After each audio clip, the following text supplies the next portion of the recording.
तो दर्शकों, अगस्त का महीना जल्दी शुरू होने जा रहा है और ये आने वाला महीना हम सबके लिए कैसा रहेगा ये हम ज़रूर जानना चाहेंगे।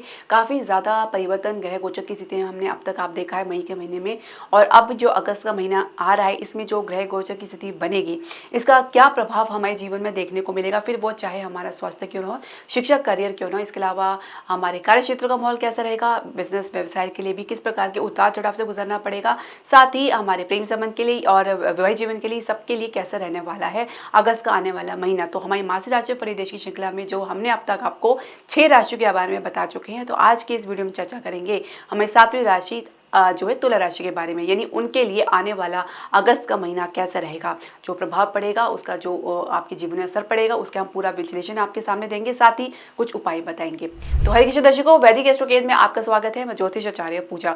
तो तुला राशि वाले अपनी जन्म राशि या लगन के अनुसार देख सकते हैं जो ग्रह गोचर की स्थिति बनने जा रही है अगस्त के महीने में, वो इस प्रकार है। मंगल आपके द्वादश भाव में गोचर कर रहे हैं, राहु आपके पंचम भाव में गोचर कर रहे हैं और शनि आपके छठे भाव में गोचर कर रहे हैं। साथ ही नवम भाव भाग्य स्थान में शुक्र के साथ बृहस्पति गोचर कर रहे हैं, दशम भाव में बुध और सूर्य गोचर कर रहे हैं और एकादश भाव में केतु गोचर कर रहे हैं।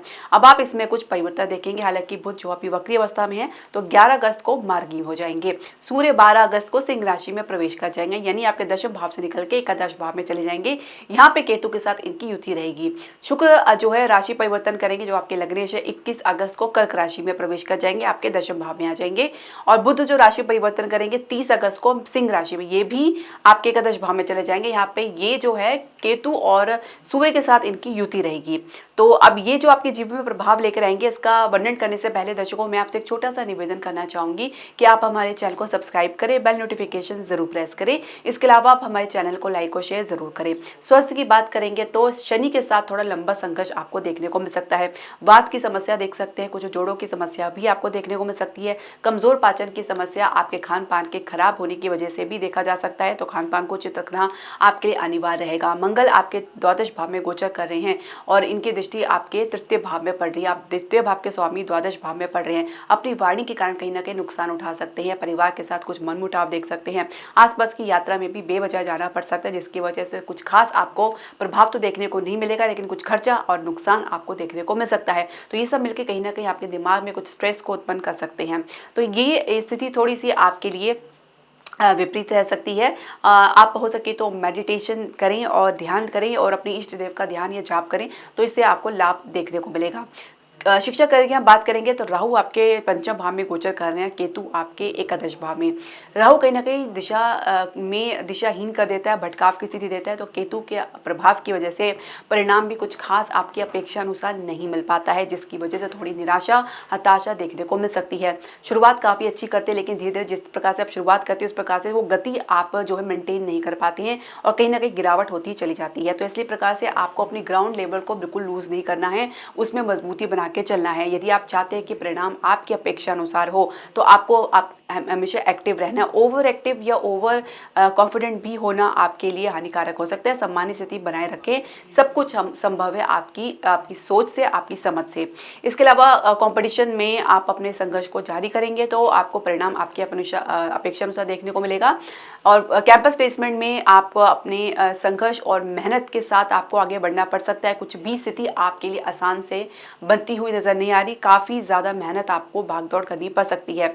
करियर शुरुआत तो कह सकते हैं काफ़ी अच्छी रह सकती है। बुध और सूर्य की युति जो आदित्य जो आपका योग बन रहा है आपके दशम भाव में, तो इसकी अच्छी शुरुआत आपको देखने को मिल सकती है। हालांकि कुछ गलतफहमी, मिसअंडरस्टैंडिंग, कम्युनिकेशन गैप वक्री बुध की वजह से शुरुआत में देखने को मिल सकता है, जिसमें धीरे धीरे उसमें कमी आएगी 11 अगस्त के बाद। 12 अगस्त को सूर्य आपके एकादश भाव में चले जाएंगे, तो यहाँ पे बुध रह जाएंगे।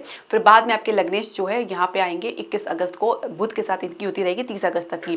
तो जो ये स्थिति आप देखेंगे यहाँ पे आपके जो क्रिएटिविटी है वो उभर कर आएगी। अपनी प्रेजेंटेशन में आप अपनी क्रिएटिविटी को जो बेहतर तरीके से लेकर आएंगे, साथ ही इसी आधार पर एक गति आपको देखने को मिलेगी। पर कुल मिला के जो है परिणाम के लिए काफी संघर्ष करना पड़ सकता है, क्योंकि केतु एकादश भाव में गोचर करें। यहाँ पे एकादश भाव के स्वामी जो है सूर्य भी यहाँ पे जाएंगे, तो एक ग्रहण योग का निर्माण करेंगे, साथ ही बुध भी यहाँ पे जाएंगे। तो बुद्धि में थोड़ा सा आपको एक प्रकार से कह सकते हैं कि ठहराव या कुछ किसी बात का प्रेशर या प्रभाव देखने को मिल सकता है। कुछ आप गतिहीन हो सकते हैं, थोड़ा सा आपको सावधान रहने की आवश्यकता है।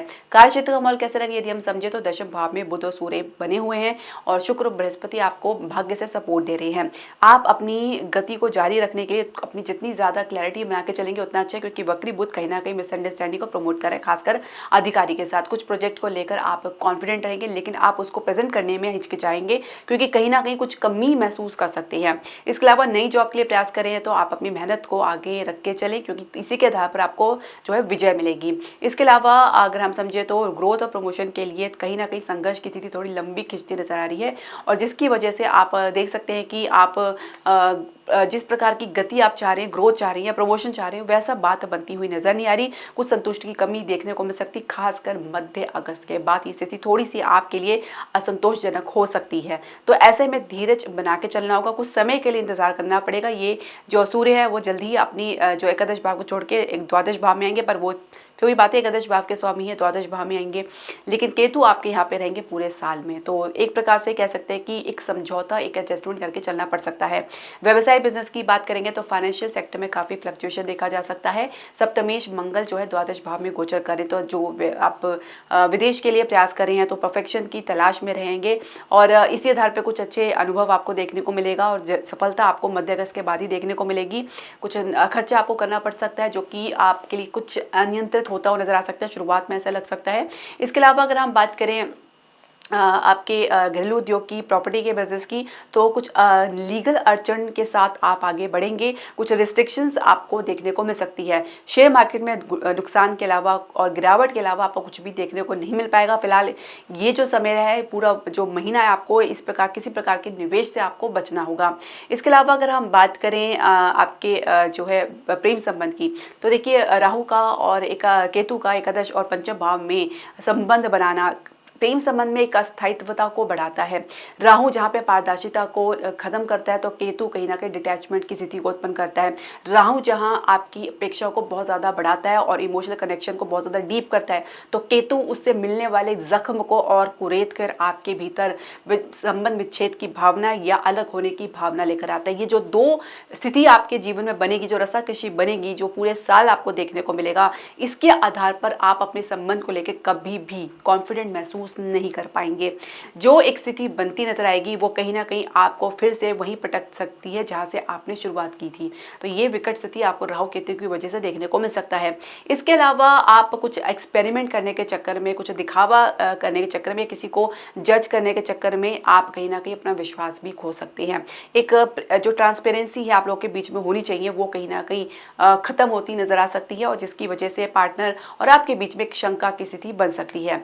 वैवाहिक जीवन की बात करेंगे तो मन जितना मिलाना मुश्किल रहेगा, क्योंकि जो है सप्तम भाव के स्वामी मंगल द्वादश भाव में गोचर कर रहे हैं, जो नुकसान का भाव है, अच्छा भाव नहीं है।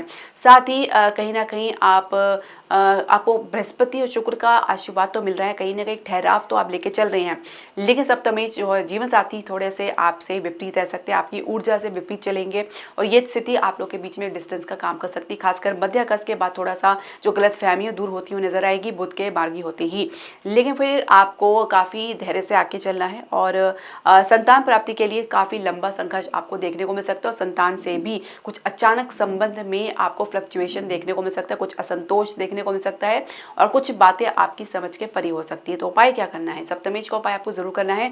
मंगल जो द्वादश भाव में गोचर कर रहे हैं और अपनी चतुर राशि में गोचर कर रहे हैं, तो मंगल के लिए आप प्रत्येक मंगलवार को हनुमान जी के दर्शन करें, वहाँ पे लाल वस्तु का दान कर सकते हैं।